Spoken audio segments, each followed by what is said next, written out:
ఖైరతాబాద్లోని జలమండలి gate మీటింగ్లో కాంగ్రెస్ ప్రభుత్వ తీరుపై మాజీ మంత్రి హరీష్ రావు విమర్శలు గుప్పించారు.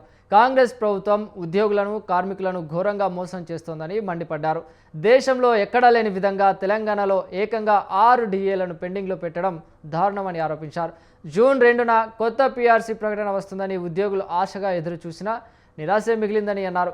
గత బీఆర్ఎస్ ప్రభుత్వ హయాంలో జలమండలిలో ఎలాంటి లంచాలు లేకుండా ఉద్యోగుల క్రమబద్ధీకరణ, పదోన్నతులు కల్పించామని ఆయన గుర్తు చేశారు. సమస్యల పరిష్కారం కోసం ఎల్లప్పుడూ ప్రశ్నించే గొంతుకగా అవసరమని పిలుపునిచ్చారు. పెరిగింది, కూరగాయలు పెరిగినాయి, ధరలు పెరిగినాయి, జీతమేమో పెరుగుతలేదు. ఈ రేవంత్ రెడ్డి ఏమైనా పెంచుతాడేమో అని ఆశగా చూసిండ్రు, కానీ నిరాశే మిగిలింది. పుస్తకం కూడా పురాగా చదవలే, ఎండగొడుతుందని పుస్తకం బంద్ పెట్టి చదువుకుంటున్నాడు. అయితే ఆ పిఆర్సీ గురించి ఉలుకులేదు, పలుకులేదు. పోనీ డిఏలు ఇచ్చిండా? 6 డిఏలు.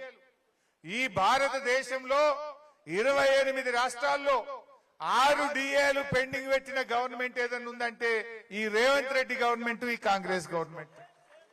భారతదేశంలో గిన్ని డిఏలు ఆడ పెండింగ్ లో లేవు. రిటైర్డ్ అయిన ఉద్యోగులకు బకాయిలు ఇయ్యడు, డిఏలు ఇయ్యడు, పిఆర్సీలు ఇయ్యడు.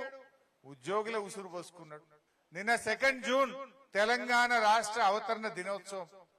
ఉద్యోగులంతా ఆశగా ఎదురు చూసిండ్రు.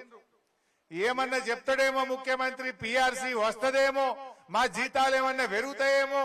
పెట్రోల్ పెరిగింది, డీజిల్ పెరిగింది, కూరగాయలు పెరిగినాయి, ధరలు పెరిగినాయి, జీతమేమో పెరుగుతలే.